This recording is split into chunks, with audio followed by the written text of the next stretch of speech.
Krishna Hare Rama Hare Rama Rama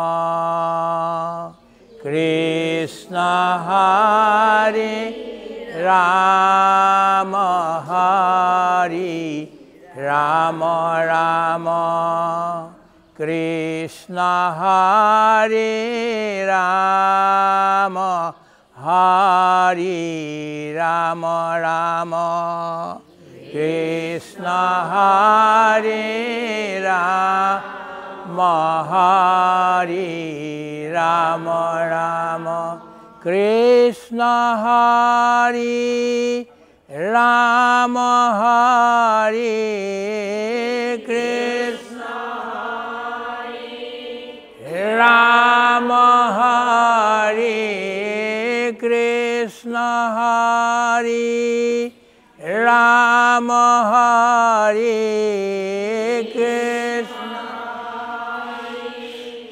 Rama Hare Rama Rama Krishna Hare Rama Hare Rama Rama Krishna Hare Rama Hare Rama Rama Govinda Govinda Rama Rama Rama Govinda Govinda Rama Rama Rama Govinda Govinda Rama Govinda Govinda Rama Rama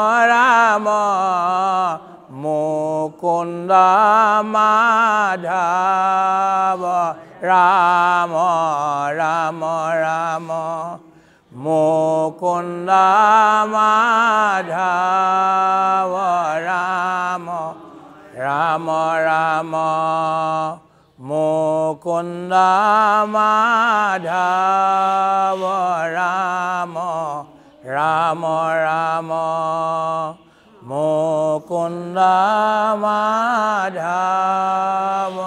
Rama Rama Rama Srimanta Shankara Hari Bhakatara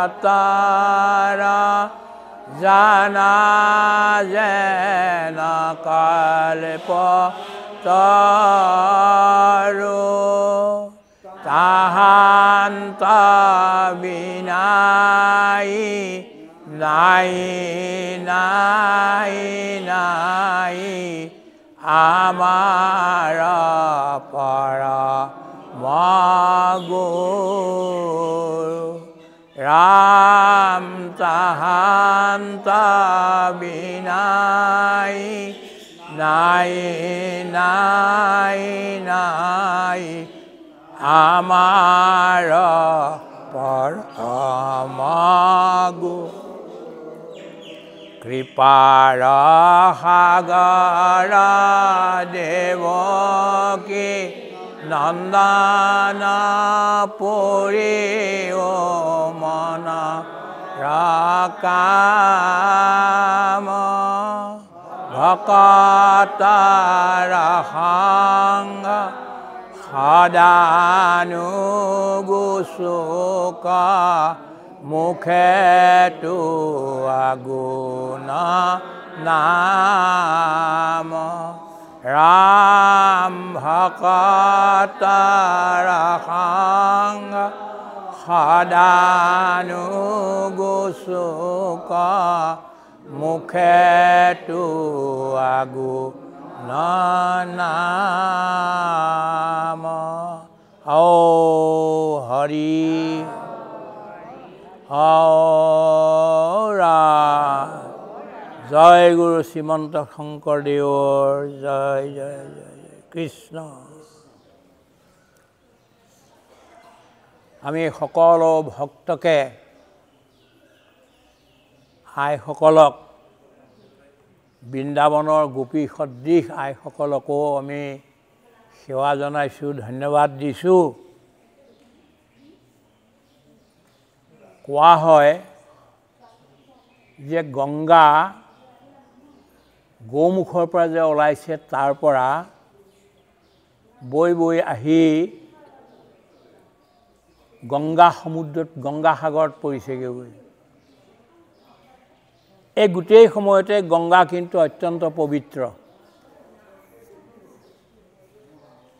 এনেকুৱা কথা নাই যে গংগা পবিত্ৰ নহয় আমুক জেগাত, তেনেকুৱা কথা নাই।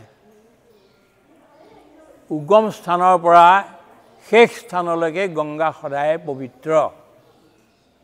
কিন্তু তাৰ ভিতৰতো কেইখনমান স্থান আছে, যেনে গৌমুখ, গংগোত্ৰী, হৰিদ্বাৰ, কাশী, তাৰপিছত কাশী, সিপিনেদি আহি আহি গংগা সাগৰ এইবিলাকত বেছি পবিত্ৰ হৈ যায়। কাৰণ এইবিলাক তীৰ্থস্থান আৰু বিভিন্ন ধৰণৰ সাধু সন্তসকলে আহি তাত থাকেহি, সাধনা কৰে, এইকাৰণে বেছি পবিত্ৰ।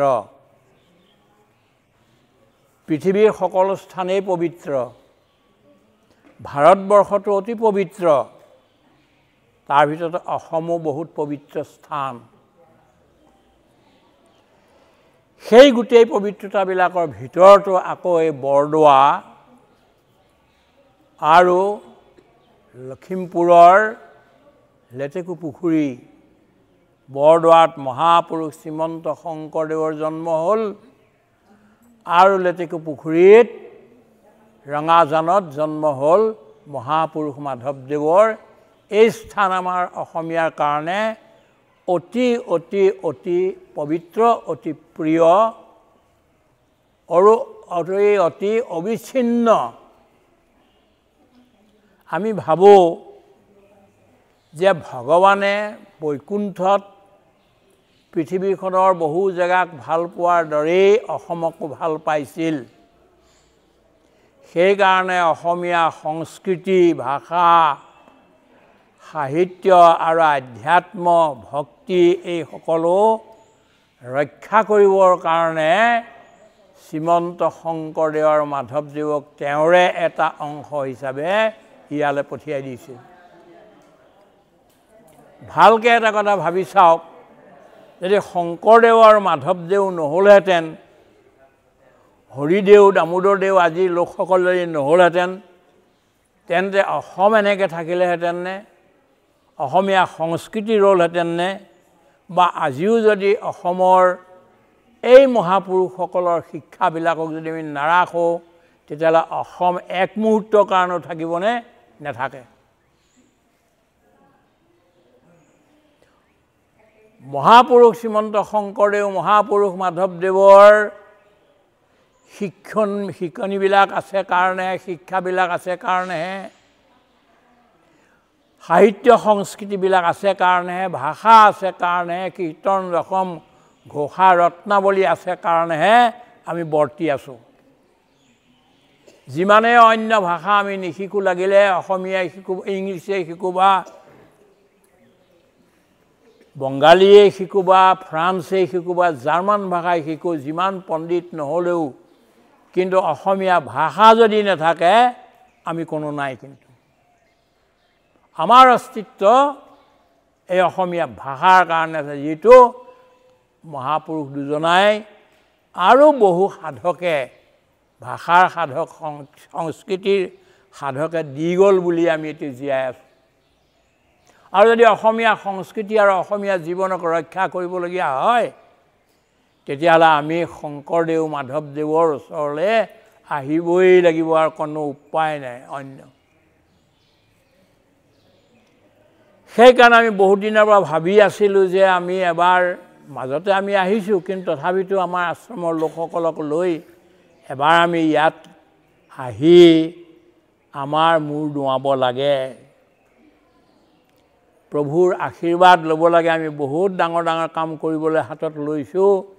এই কৰ্মবিলাক পৰিপূৰ্ণ হ'বৰ কাৰণে শ্ৰীমন্ত শংকৰদেৱ মহাপুৰুষ মাধৱদেৱৰ আশীৰ্বাদৰ বিনে পদধূলিৰ বিনে সম্ভৱ নহ'ব।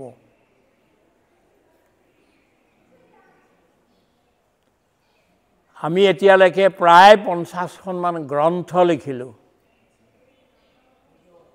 এই গ্ৰন্থ লিখাৰ মূলতে আমাৰ সেই সৰু নামঘৰটি, নামঘৰৰ সংস্কৃতিৰে সদায় আমি ৰাতিপুৱা গধূলি তাত আমাৰ প্ৰসংগ হয়, চৌধ প্ৰসংগ হয়। আজি 40-45 বছৰৰ পৰা একে লেঠাৰি এদিনো ক্ষতি নোহোৱাকৈ শ্ৰীমদ ভাগৱত গ্ৰন্থৰ অধ্যয়ন চলি আছে। মহাপুৰুষ মাধৱদেৱৰ নামঘোষা প্ৰতি 9 তাৰিখৰ দিনাখন, ইংৰাজী মাহৰ 9 তাৰিখৰ দিনাখন পুৰা তাত 12 ঘণ্টা অধ্যয়ন হয়, চিন্তন হয়। বিষ্ণু সহস্ৰনাম চলে, গীতা চলে, এই গোটেইবিলাক চলি আছে। এই গোটেইবিলাকৰ মূল প্ৰেৰণা হ'ল সেই নামঘৰ আৰু শ্ৰীমন্ত শংকৰদেৱ মহাপুৰুষ মাধৱদেৱ আৰু ভাৰতৰ পৃথিৱীৰ সাধু সন্তসকলৰ কৃপাত। সেইকাৰণে আমাৰ বৰ দৰকাৰ আছে। মই আজি ভাবি আছোঁ যে আমি ইয়ালৈতো আহিছোঁ, আজি ঈশ্বৰে আনিলে, দুজনা গুৰুৱে টানি আনিলে, আৰু মাধৱদেৱৰ স্থানলৈও এবাৰ এনেকৈয়ে যাব লাগে। কেতিয়া হয় নাজানো। আমি আমাৰ শ্ৰদ্ধেয় বাইদেউক বহুত ধন্যবাদ দিছোঁ। তেখেতৰ কৃপাতে আমি ইয়ালৈকে আহিলোঁ আৰু আজি সকলোৱে বৰ আনন্দ পাইছোঁ। এতিয়া মই ভাগৱতৰ, কাৰণ মহাপুৰুষ শ্ৰীমন্ত শংকৰদেৱ ভাগৱত আৰু গীতা, আৰু মহাপুৰুষ মাধৱদেৱ ভাগৱত আৰু অন্য পুৰাণ আৰু গীতা এইবিলাকক লৈয়ে তেখেতলোকৰ শাস্ত্ৰ লিখিছে। আজি বেছি সময় আমি থাকিব নোৱাৰোঁ, যাবগৈ লাগিব। তেতিয়া ভাগৱতৰ এটা শ্লোক প্ৰথমতে মই ক'ব খুজিছোঁ।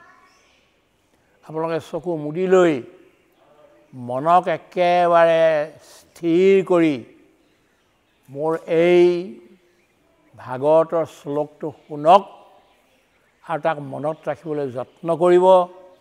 আৰু গুৰুৰ ওচৰত তেখেত বহি আছে, আমাৰ কথা শুনি আছে, আশীৰ্বাদ দি আছে সকলোকে। গতিকে তেখেতকো আমি শুনাব খুজিছোঁ যে আমি ক'ৰবাত ভুল কৰিছোঁ নেকি, প্ৰভু আপুনি শুধৰাই দিব। আমি এতিয়া আমাৰ লেখনিবিলাকক ইংলিছ আৰু হিন্দী কৰিবলৈ লৈছোঁ। তাৰ কাৰণেও আশীৰ্বাদ দৰকাৰ আছিল। স্বামীজীয়ে হিন্দী কৰি আছে, আমি ইংলিছ কৰি আছোঁ। কিছুদিনত গোটেই পৃথিৱীৰ মানুহে এই গোটেই বস্তুবিলাক পাব। গতিকে এইটো পাবলৈ হ'লেতো আমাক আশীৰ্বাদ লাগিবই, গুৰুৰ আশীৰ্বাদ লাগিব। এতিয়া মই শ্লোকটো ক'ম, ভালকৈ আপোনালোকে শুনক। মই ঘূৰাই ঘূৰাই ক'ম অলপ সময়। অকাম সৰ্বকাম বা পূৰ্ণকাম উদাৰধি তীব্ৰেণ ভক্তিযোগেন যজেত পুৰুষম পৰাম। অকামো সর্বকামো বা পূর্ণকামো উদারধি তীব্রেণ ভক্তিযোগেন যজেত পুরুষম পরাম। অকামো সর্বকামো বা পূর্ণকামো উদারধি তীব্রেণ ভক্তিযোগেন যজেত পুরুষম পরাম। অকামো সর্বকামো বা পূর্ণকামো উদারধি তীব্রেণ ভক্তিযোগেন যজেত পুরুষম পরাম। অকামো সর্বকামো বা পূর্ণকামো উদারধি তীব্ৰেণ ভক্তি যোগেন যজেত পুৰুষাম পৰাম। মই এতিয়া অৰ্থটো ক'ম, ইয়াৰ পিছত আকৌ ৰিপিট কৰিম। অকামো, মানুহে ভগৱানৰ ওচৰলৈ যোৱা তিনিটা উদ্দেশ্য আছে, চতুৰ্থ উদ্দেশ্য নাই। এটা হ'ল অকামো, মোক একো বস্তুৰ আৱশ্যক নাই। হে ভগৱান, তোমাৰ ভক্তিৰ বাহিৰে জগতৰে আকাশৰ তলত থকা কোনো এটা বস্তুৰ মোৰ কোনো আৱশ্যক নাই। I have no necessity for anything, even a single needle under the sky. What then I want? মই কি বিচাৰোঁ তেতিয়াহ'লে? তোমাৰ সেৱা, তোমাৰ পূজা, তোমাৰ ধ্যান, তোমাৰ ধাৰণা, তোমাত্মক সমৰ্পণ, যুগে যুগে যাতে তোমাৰ সেৱক হৈ মই কটাব পাৰোঁ, এই জ্ঞানটো দিয়া, এই শক্তিটো দিয়া, ইয়াৰ কাৰণে মই তোমাৰ পূজা কৰিবলৈ বিচাৰিছোঁ। এবিধে এইটো বিচাৰে। অকামো, মনত নিজৰ কোনো কামনা নাই, কোনো ইচ্ছা নাই, নালাগে মোক, একোৱেই নালাগে। নহ'লে এবিধ আছে কি সৰ্বকামো বা, জগতত যিমানবিলাক বস্তু চব মোৰে হ'ব লাগে, মোৰে হ'ব লাগে, মোৰে হ'ব লাগে। তাৰ ভিতৰত ধ্ৰুৱ নামৰ ল'ৰাটিয়ে এখন সিংহাসন বিচাৰিছিলে, বাপেকৰ সিংহাসনখন, যে মোক এইখন লাগে। হে হৰি, তুমি এতিয়া মোক দৰ্শন দি মোক এই বস্তুটো দিয়া। আৰু মানুহবিলাকৰ স্বভাৱটো সৰ্বকামো বাহে, এইটো পালে আৰু এটা লাগে, সেইটো পালে আৰু এটা লাগে, এটা বিল্ডিং পালে আৰু 10টা লাগে, 1 কিলো সোণ পাই গ'ল যদি আৰু 10 কিলো লাগে, বহুত লাগে, বহুত মোন লাগে, বহুত কুইণ্টেল লাগে।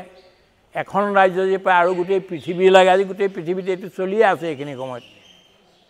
সৰ্বকামো, এই সৰ্বকামটো পাবলৈ হ'লেও কিন্তু ভগৱানক ভক্তি কৰিলেহে সম্ভৱ হ'ব। আজি যি বস্তু পাইছে, কোনোবাই কাপোৰ এখন পাইছে, কোনোবাই গামোচা এখন পাইছে, কোনোবাই মেখেলা চাদৰ এযোৰ পাইছে, কোনোবাই ধুতি পাইছে, কোনোবাই কিবা পাইছে, কোনোবাই ঘৰ এটা পাইছে থাকিবলৈ, কোনোবাই MA PhD কৰিছে, যিয়েই নাপাওক লাগিলে গোটেইবিলাকৰ ভিতৰত আছে ভগৱানৰ কৰোণা আৰু কৃপা।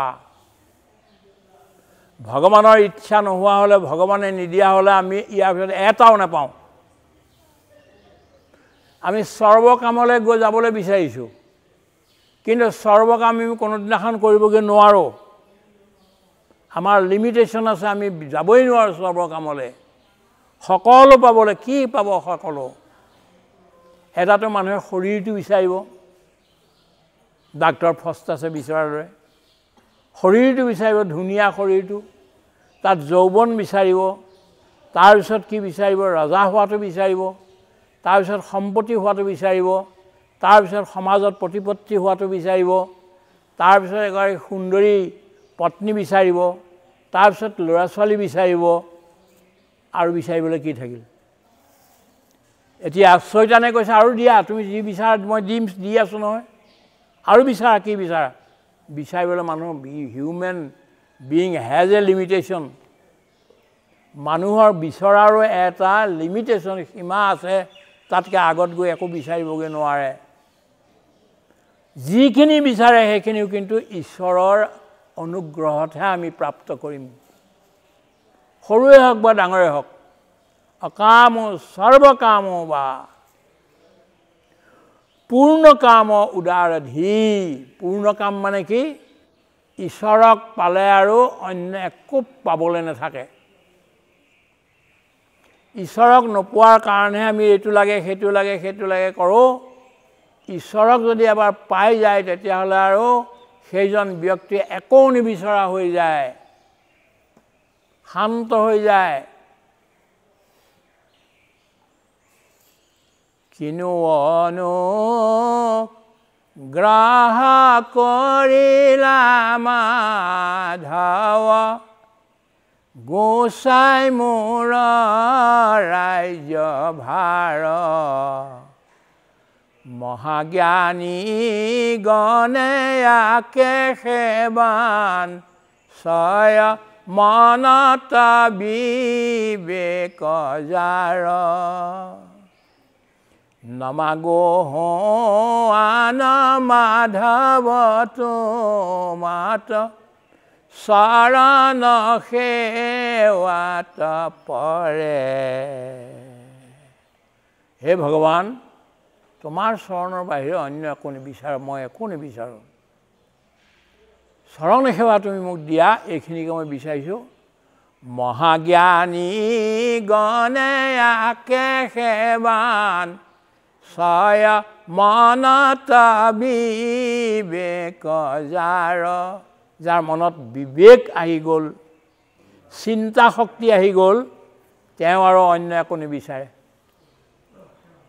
তোমাৰ সেৱাৰ চৰণ সেৱাৰ বাহিৰে অন্য একো নিবিচাৰে এইটো হ'ল পূৰ্ণ কাম অৱস্থা এই তিনিওটাৰ ভিতৰত ভগৱানকে মই এটাইকেইজনকে ভাল পাওঁ গীতাৰ সপ্তম অধ্যায়টো যদি পঢ়ে তেতিয়া তাত পাব যে ভক্ত চাৰি প্ৰকাৰৰ এক হ'ল কি আৰ্ত সংসাৰ জালৰ যাতনা ভূত প্ৰেত পিশাচ শত্ৰু সাপ বাঘ এইবোৰলৈ ভয় খাই ভগৱানক প্ৰাৰ্থনা কৰে এইটো আৰ্ত দ্বিতীয় হ'ল জিজ্ঞাসু এই সৃষ্টিখনটো কেনেকৈ হ'ল ক'ৰ পৰা হ'ল ঈশ্বৰে কিমান দিন এই সৃষ্টিখন চলাব ঈশ্বৰনো কেনেকুৱা আদি আদি এই বস্তুবিলাকক জানিবৰ কাৰণে কিছুমানে ঈশ্বৰৰ ওচৰত ভক্তি কৰে জিজ্ঞাসু তৃতীয় হ'ল অৰ্থাৰ্থী যি অৰ্থ বিচাৰে সম্পত্তি বিচাৰে এইজন হ'ল অৰ্থাৰ্থী তেওঁ ভগৱানক বিচাৰে ভগৱান তেওঁকো দিয়ে কিন্তু আৰু শেষত গৈ এজন হ'ল জ্ঞানী জ্ঞানীয়ে একো নিবিচাৰে কেৱল ঈশ্বৰৰ যিটো জ্ঞান এইটোৱে বিচাৰে ঈশ্বৰৰ ভক্তি এইটোকে বিচাৰে কাৰণ তেওঁৰ মনত বিবেক আছে এতিয়া কৌৰৱৰ কুলত এতিয়া তিনিজন ল'ৰা এজন হ'ল ধৃতৰাষ্ট্ৰ দ্বিতীয়জন হ'ল পাণ্ডু আৰু তৃতীয়জন হ'ল বিদুৰ ধৃতৰাষ্ট্ৰই সিংহাসন বিচাৰিলে কিন্তু অন্ধ হোৱাৰ কাৰণে তেওঁক সিংহাসনখন নিদিলে তেওঁৰ অংগত খুঁত আছে সেইকাৰণে তেওঁক নিদিলে পাণ্ডুক দিলে কিন্তু পাণ্ডুৰ মাজতে মৰি থাকিলে বিদুৰক কৈছে তুমি কিবা বিচাৰা তিনিজনে সমানে বস্তু পাব লাগে তুমিও কিবা এটা বিচাৰা সি ক'লে মোক একো নালাগে মোক সংসাৰৰ কোনো সম্পত্তি কোনো বস্তুৰে আৱশ্যক নাই মই একোকে নিবিচাৰোঁ মোক কেৱল শুদ্ধ ভক্তি নিৰ্মল ভক্তি হেব দিয়া মই যাতে সেৱা কৰিব পাৰোঁ ভক্তি কৰিব পাৰোঁ শুদ্ধ ভক্তি নিৰ্মল ভক্তি যাতে মই কৰিব পাৰোঁ বুলি তেওঁ সেই বিচাৰিলে বিদুৰে আৰু সেইকাৰণে বিদুৰ সৰ্বশ্ৰেষ্ঠ হ'ল গতিকে আমি এতিয়া তিনিটা কথা ক'লোঁ যে অকামো সৰ্বকামো বা পূৰ্ণকামো উদাৰধি তীব্ৰেণ ভক্তি যোগেন যজেত পুৰুষম পৰম শ্ৰীমন্ত শংকৰদেৱেও সেইখিনি সময়তে ৰাজ্য আছিল আমাক কিন্তু কোৱা নাই তোমালোকে ৰাজ্য লোৱা বুলি শ্ৰীমন্ত শংকৰদেৱে কি কৈছে ভক্তি লোৱা জ্ঞান লোৱা শুদ্ধ চৰিত্ৰ লোৱা প্ৰভুৰ সেৱা লোৱা ইয়াৰ বাহিৰে অন্য একো দিয়া নাই এইকাৰণে আমাক উঠাই থৈ গ'ল আমাৰ অসমীয়া সমাজখনক বহুত আগবঢ়াই তেখেতে লৈ গুচি গ'ল তেনেকুৱা আমি মহাপুৰুষ শ্ৰীমন্ত শংকৰদেৱৰ থানত আহি আজি দুআষাৰ সকলোৰে আগত ৰাখিবলৈ পাই আমি বৰ আনন্দিত হৈছোঁ আমি বেছি সময় আৰু ল'ব নোখোজোঁ ইমানকে আমি কৈ আজিৰ বক্তব্য সমাপ্ত কৰিছোঁ আৰু বিশেষকৈ আমি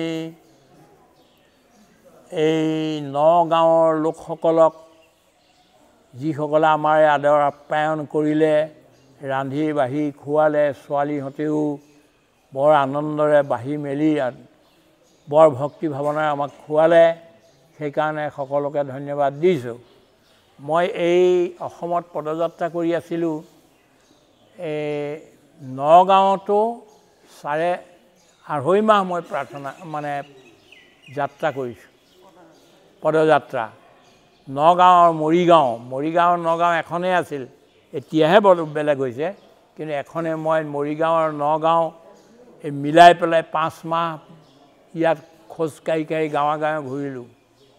তেতিয়া মোৰ এটা বিশেষ অনুভূতি হ'ল, অভিজ্ঞতা হ'ল যে গুৰুজনাই এনেই নগাঁৱত জন্ম লোৱা নাই।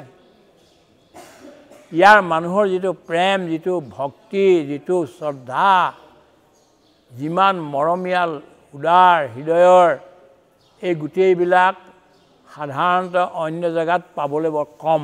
অসমত আছে, থাকিলেও কিন্তু ইমান নাপায়। সেইকাৰণে বোধ হয় ভগৱানে শ্ৰীমন্ত শংকৰদেৱক এই নগাঁও মৰিগাঁৱলৈ পঠিয়াই দিলে যে তাতে জন্ম লৈ অসম আৰু গোটেই পৃথিৱীত ভাৰতবৰ্ষত ভক্তি ধৰ্ম প্ৰচাৰ কৰগে। আৰু তাৰ সেই গুণটো এতিয়াও নগাঁৱৰ মানুহবিলাকৰ, মৰিগাঁৱৰ মানুহবিলাকৰ মাজত আছে, এইটো আমি দেখি আছোঁ। গতিকে মই সকলোকে ধন্যবাদ দিছোঁ, এই লোকসকলক, আমাৰ সকলোকে যে ইয়ালৈ অনাৰ এটা সুবিধা কৰি দিলে আৰু ইয়াত অন্ন আদিৰ পৰা আৰম্ভ কৰি গোটেইখিনি ব্যৱস্থা কৰি আমাক দিলে। তাৰ কাৰণে আমাৰ শান্তি সাধনা আশ্ৰম আপোনালোকৰ ওচৰত কৃতজ্ঞ। আপোনালোক দীৰ্ঘদিন জীয়াই থাকি এই গুৰু ভক্তি যাতে প্ৰচাৰ কৰি থাকিব পাৰে, ইয়াকে প্ৰাৰ্থনা কৰি আমাৰ বক্তব্য ইমানতে সমাপ্ত কৰিছোঁ। অপৰাধ বিনাশন তজো নামে নাৰায়ণ, জানি নামে পখিলো শৰণে, আনগতি নাহিকে মৰণে, অপৰাধ ক্ষমা কৰি তুমি দয়াশীল, মোক ৰক্ষা কৰিও শৰণে, ৰাম মোক ৰক্ষা কৰিও